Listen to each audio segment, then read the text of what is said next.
Hello and welcome to Freedom Through Astrology, where we're giving you the keys. And I apologize for this being late, but I had a brutal migraine all weekend from the weather fronts that were peeling through. This is freedomthroughastrology.com. I'm your astrologer. My name is Donald Pitzhock. This is my contact information, standard YouTube copyright, and no, my content may not be used to train AI LLMs unless I'm appropriately compensated. Keys to the reading, because I do read astrology a little differently. Number one, I practice what is called constellation-based astrology, also known as true sidereal. To put that simply, it's astrology by the visible sky. Tropical astrology fixed the signs to seasons back around 200 AD. And the constellations do move in the sky very slowly. That's how we get at our astrological ages. So I am telling you where the planets are in the sky in the actual constellations. And if for the record, tropical astrology is off by approximately 25 degrees right now. And if you're using the visible sky between Scorpio and Sagittarius, you will note there is another constellation called the Fucus. Symbol is of a person holding a snake by the head and the tail. A snake in ancient times symbolized knowledge. So when you've got it by the head and the tail, you're controlling or using knowledge. And the mythos is use that knowledge to learn how to heal himself so he could heal others. That's the ideal anyway. So it's the symbol of the wounded healer. And in the visible sky, I'm using the natural size of the constellations. Mother Nature, however you believe, created this the skyscape, the heavens above. It's been one of those days. Teenagers created the heavens above. The constellations are all different sizes. Virgo in all her glory is just under 50 degrees. Aries, Scorpio, Cancer, Libra, Fucus, individually, they're less than 25 degrees. The constellations are all different sizes, and I respect that. And also, I use astrological midpoints, as the IAU boundaries are arbitrarily drawn. So what happens here is how that happened is Athan Shimenti was zooming in and looking at the IAU boundaries, and he noticed that stars from Scorpio are actually shoved over into a Fucus. So what he did was he looked at the zodiac belt, last bright star of Scorpio, first bright star of the Fucus. What's the halfway point? Keeps everything where it belongs, and he did that with all the constellations. Keys to the reading part 2. I interpret using evolutionary astrology. So this says that these transits are lessons to learn. Key point here is that you have freedom of choice. Just like a teacher teaching you in school, this is the lesson, you're going to learn it or not. Here's the test. You get to choose how you're going to handle it, whether you're going to shoot for high or you're just going to muddle through it. So you do have freedom of choice. Whatever you believe in is presenting you opportunities. You get to decide how you want to handle it. These are weekly. This is the weekly edition. So these are universal lessons for everybody. So do have some compassion on your fellow ground pounders, as some people are going to take these transits a little harder than others. Dates and times are based on the Eastern U.S. time zone, as I do live outside of Buffalo, New York. I'm operating within 1 degree of exact. That's manageable. If I went actually out by a wider amount, I would get overwhelmed. You'd be lost, to be honest. So a lot of astrologers that I talk to when they're doing these forecasts use 1 degree. I'll do the same thing. It makes it manageable. And the software that I'm using is Capricorn by Prometheus, which will be reissued, from my understanding, I believe through the ISAA. I don't know if they've said that out publicly yet, but I expect a reissue. And these are the weekly transits for the week of March 16th through the 22nd. We have the sun in Pisces right now. Yay, welcome. The moon starts in Capricorn and it ends in Taurus. And that sounds like a lot, but there's a long transit with the moon in Pisces. So a good chunk of the week, the moon will be in Pisces. And it really doesn't enter Taurus until Sunday, later on Sunday. And in Capricorn, it switches on Monday-ish. So there's that. The new moon this week is in Pisces, so it's focusing on inspiration.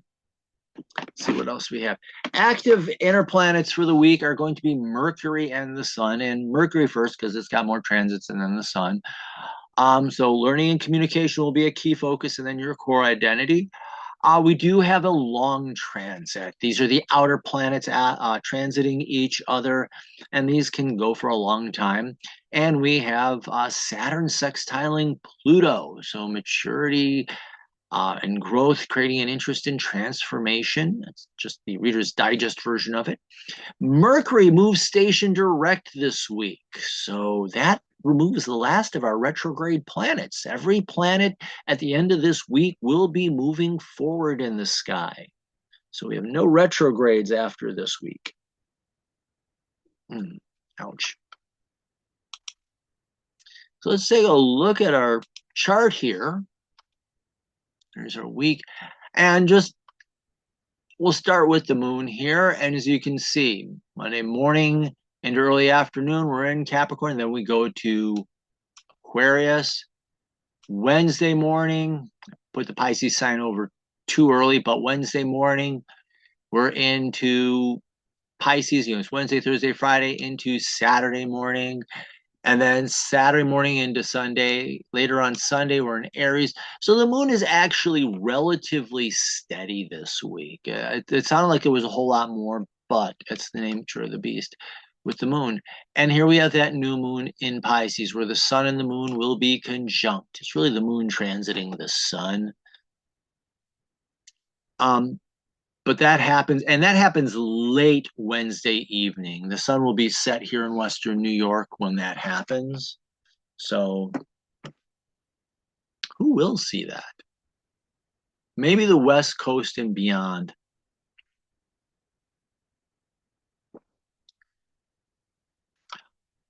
So there's the moon, and then there's my doodle tool. And this dashed line here, or this dotted line, this dotted line tells us about the transits from last week. Really, it's just the nodes of the moon, which are pretty much always in opposition. No big deal there. But you can see right here, Mercury, Mercury, Mercury. So Mercury's working with the nodes of the moon. That's always interesting. That's your destiny and your purpose in life, and how you can advance it and hold yourself back from what you do. Hold yourself back. And we do have Mercury moving station direct starting on Thursday, and it ends on Saturday. We do have two solar transits where the sun will be sextiling Uranus. That's individuality. And then the sun will also be conjunct Neptune, spotlight on your spirituality and being present. The only other transit that's of notice, and I was debating whether to put this or not, is Jupiter is being transited first by Venus and then by Mars. So these are transits.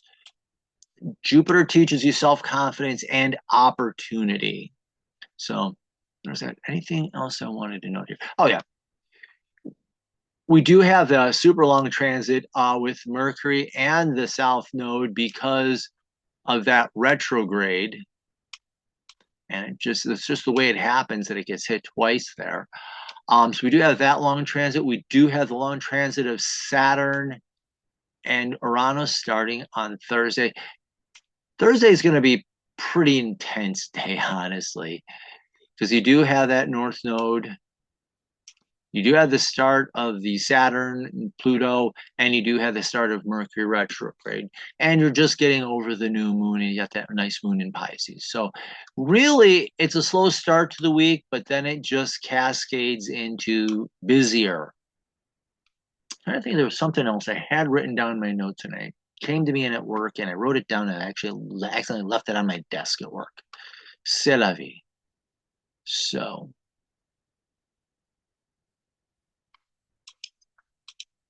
but we'll go with this. Okay, so, I'm going to close this out. Notes. No.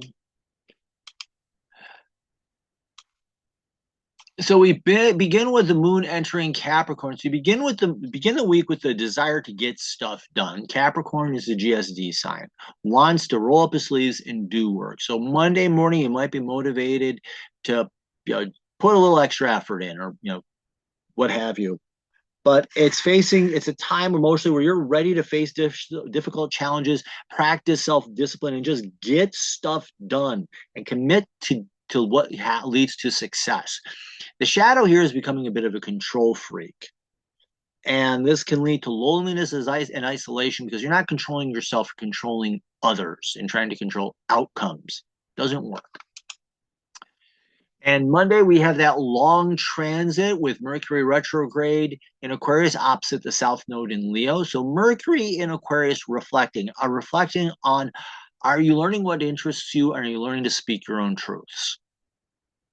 Are you paying attention to what your eyes and ears and your other senses are telling you? And reflection, the opposition here is a time of reflection.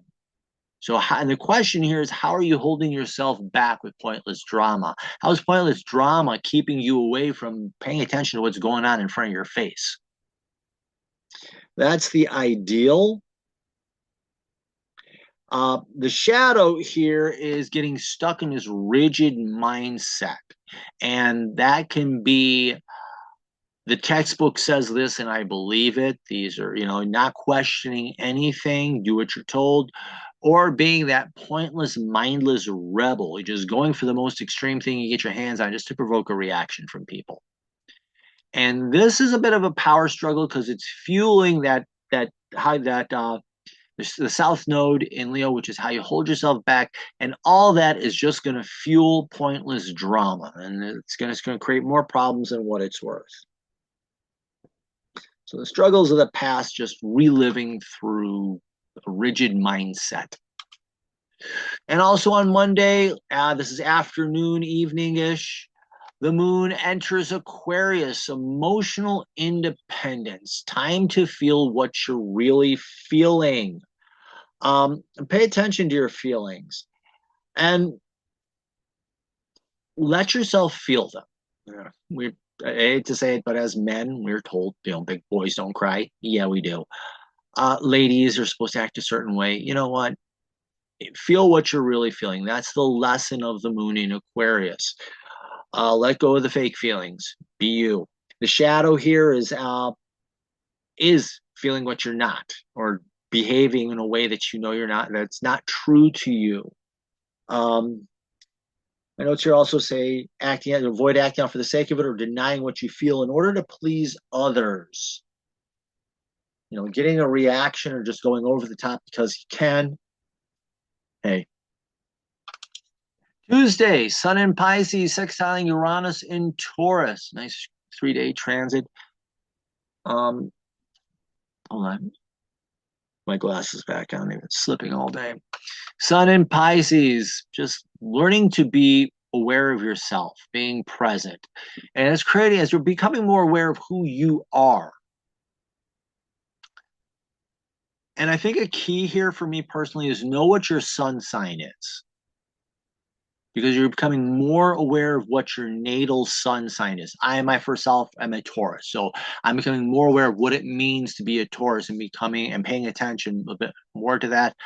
Seeing and understanding that from a different perspective and from a higher perspective. And getting information that way, insights from that way. And that creates an interest in forming an honest self-image and finding the peace and strength that comes from being honest with yourself first and foremost. And as you understand yourself, it does bring peace and strength. I said that. The shadow here is collapsing into an illusion. Somebody else's expectations or a fake version, or the book says this. And this is how I'm supposed to be, so that's how I'm going to. And that fuels a fake version of yourself. And it can be rigid, and it's suppressing your authentic self, and it can come across as being rigid, stubborn, lazy. You're not being who you really are, and it's going to show in the worst way possible. And Venus in Pisces squaring Jupiter in Gemini. Venus in Pisces, spiritual relationships. We're finding inspiration from your relationships.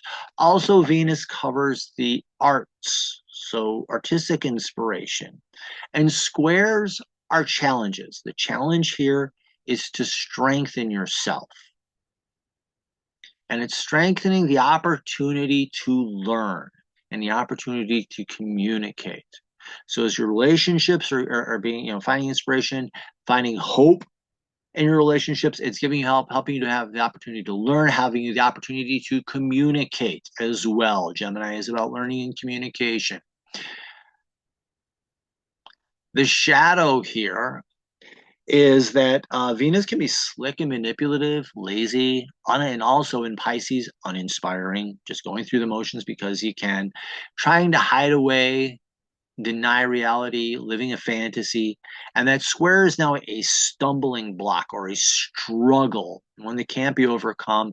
And that fuels a crisis in confidence, whether it's overconfident or underconfident, in your ability to learn, your ability to communicate. So it's fueling a disaster. And it can leave you unfocused and distracted as you're trying to manipulate and control people and just too many irons in the fire, so to speak. It just creates a bigger mess.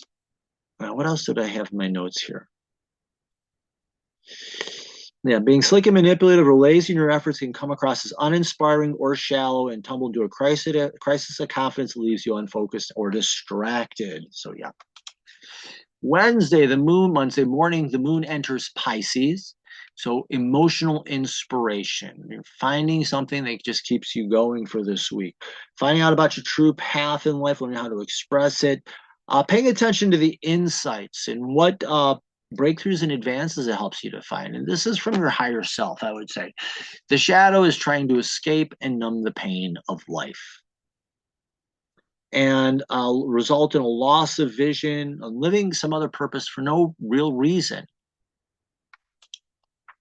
Wednesday afternoon, we have Mercury retrograde conjunct the North Node in Aquarius. So you're reflecting on what you're learning about your North Node, your purpose in life.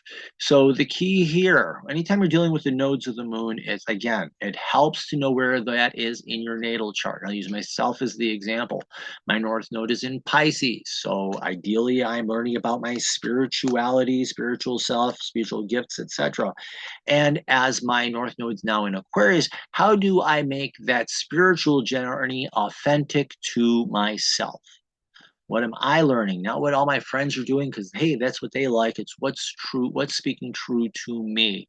Same thing for you, reflecting. Are you learning the lessons that are authentic to your own life's purpose? Yes or no? And if it's yes, great. You're making progress. Are you able to speak your truths about your purpose in life? The shadow is that, hold on a second. I feel like I'm going to sneeze.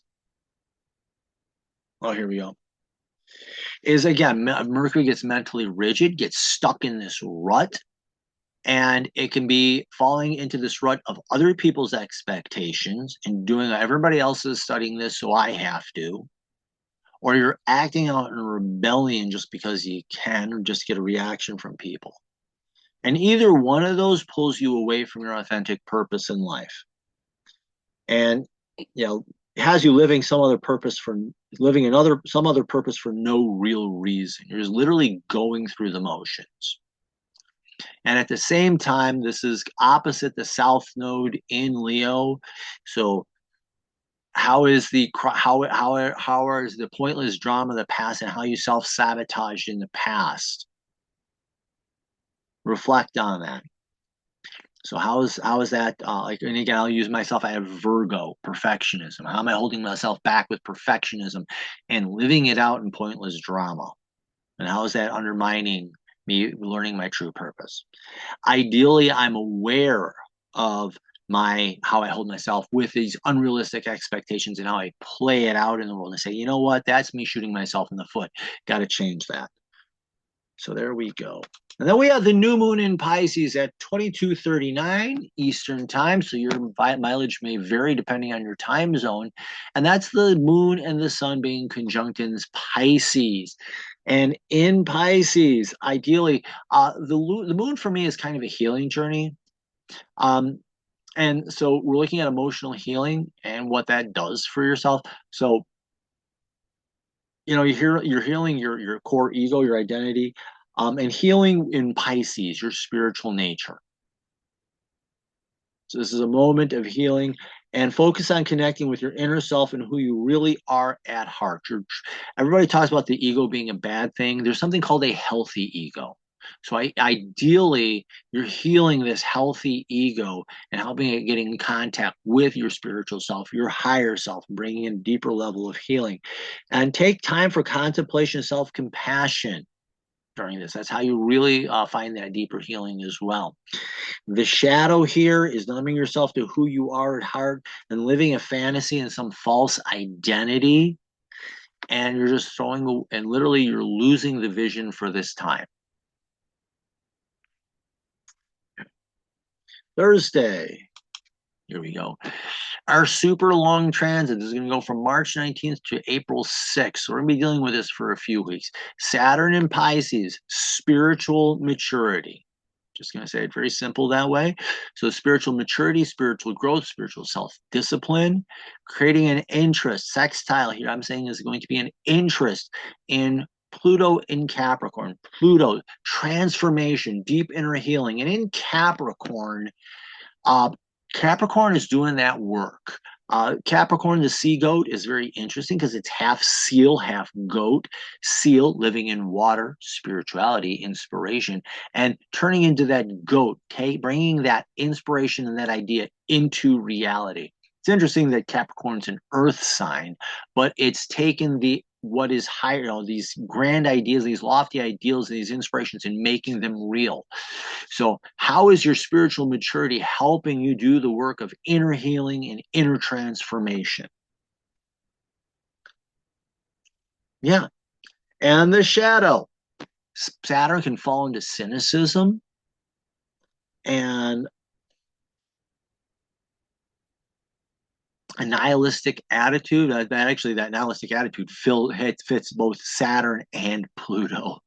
So this can be a very dark time. Ideally, it's a very uplifting time. You're doing this work, and it's helping you helping you heal. The shadow here is falling into cynicism, falling into this fantasy that is just too hard, and you want to escape life because life stinks that bad, and that fuels a deeper wounding and feelings of loneliness and isolation, and nobody understands me, nobody can get in contact with me, nobody knows what I'm going through. So this can be a time of deep wounding. This desire to escape and live this empty fantasy can fuel a deeper wounding and a deeper what else did I have here? Yeah, nihilistic attitudes as well. Yeah, self-deception can push yourself towards loneliness or isolation, and self-deception can also create its own prison. The shadow, one of the terrible shadows of Capricorn is a self-made prison, and this be a place where you're really wounding yourself. And also on Thursday, we have Mercury station direct in Aquarius. Station direct means it's pausing before it goes forward. So this is a time of, what did I learn during the retrograde period? Did I learn to pay attention? Did I learn to see what was actually before me, listen to what was actually being said? Mercury is all your senses. Were you paying attention to the world around you? Were you learning to communicate and speak? Aquarius, your truths. Aquarius wants to deal with helping you develop an independent viewpoint. Were you paying attention to the world? What were you really seeing? How are you really interpreting it? And are you able to communicate your own truths? That's the lesson. Have you learned that? Have you clarified your values and recognized your own truths? The shadow here is, Mercury gets distracted and can sell itself out to the ideas of others or communicating what is meaningless.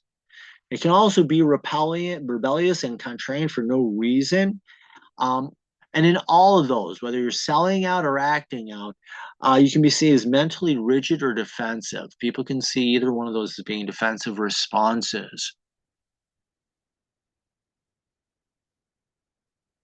And instead of living your own truth, you're learning to live your own lies. Friday, we have Mars in Aquarius trining Jupiter in Gemini. It's the second transit to Jupiter here. And Mars in Aquarius is having the courage to be authentic and real. And how is that trine supporting the opportunity to learn and communicate? So having the courage to face your fears and be authentic and true to your individual self can help support your opportunity to learn and develop a healthy pride, help you also to inhabit your higher intellectual abilities, learning to grow, and also help you to communicate better. The shadow here is falling into fear, and whether that's anger or cowardice, and it becomes highly irrational. Aquarius, the shadow of Aquarius is really irrational, acting, like I say, acting or selling out. Either one of them is highly irrational. And instead of supporting this, undermines Jupiter in Aquarius and Gemini. And so instead of building up this knowledge, it's creating a crisis of confidence. And it's either overconfident or underconfident. It's a crisis of confidence in your ability to learn. So you're either thinking you can learn it all or can't learn it all. But that fear is just undermining, and I don't get it, but I have to put up this brave front to show that I do know what's going on. In reality, you have no clue what's going on. Or what else? This is what the notes were on. Yeah, my notes here on my cell phone. I should really take photos of these things. Falling into fear and giving the expectations of others slips into meaningless learning and settling for style over substance. You've got the correct answers, somebody else's correct answers, but not your own, and you know how to mouth the answer. You just don't know how you got it or where it even comes from. Saturday, we have the Sun conjunct Neptune in Pisces. Spotlight on your spirituality and being present. The great lesson of Neptune in Pisces. Don't just do something, be there.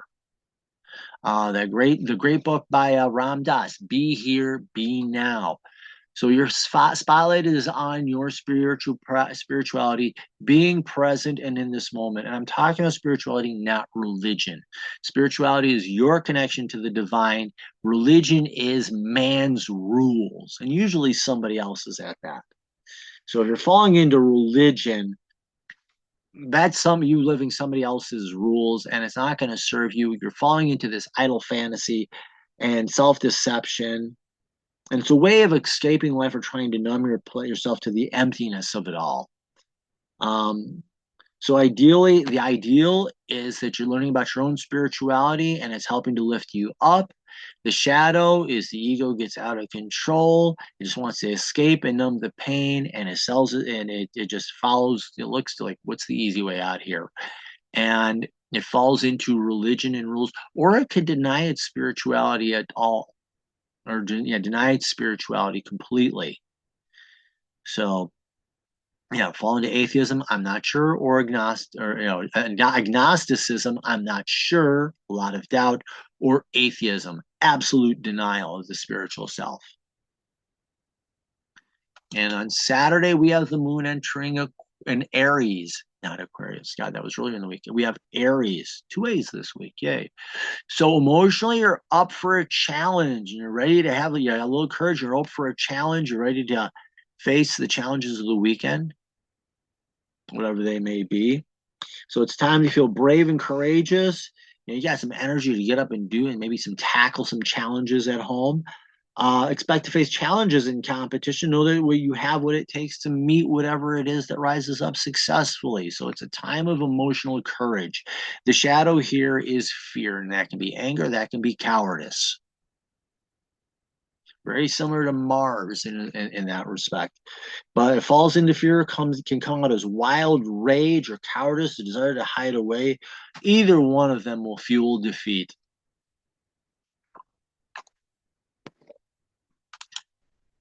And Sunday, this is in the afternoon, the moon enters Taurus.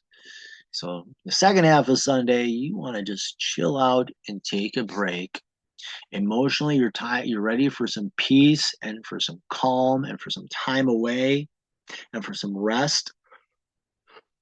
And look for moments of peace and quiet. The shadow here is being emotionally stubborn or forceful, and it can leave you feeling exhausted, tired, and drained. And that's where we end the week. So if you like this, do follow me on Facebook, Instagram. You're watching this on YouTube, which is where it's posted right now. Or really should consider getting it, posting someplace else. But these three companies are making billions of dollars off your data, and you're not getting anything. Digital Soul Space is another place where I post. I call it the spiritual safe spot of the internet. It's hosted on Mighty Networks. You control your data, what they have access to, and how the companies can use it. Mighty Network is very big on privacy. And I do astrology on there, but there is, hear me say countless times, there's tarot, oracle cards, crystals, incense, different faith traditions, you name it, it's there. Really interesting. And we got 4 great moderators. There's a bully free. It's pretty much a bully free zone. I can't remember. It was a long time ago, or actually, a couple months ago, we actually had somebody who was, hey, got a message from admin saying, hey, what you're posting is inappropriate. So it's a bully free zone. If they think that somebody's not operating appropriately, they pull them aside, they talk to them, and we've had people removed from the board because they were garbage accounts. So it's a great place. It's a safe space. There's a free version and a paid version. Free version gets you limited access to just a couple of pieces of the site. Paid gets you the full Monty, and there's a lot of great content down there. Whoops. No, I didn't want to open that up.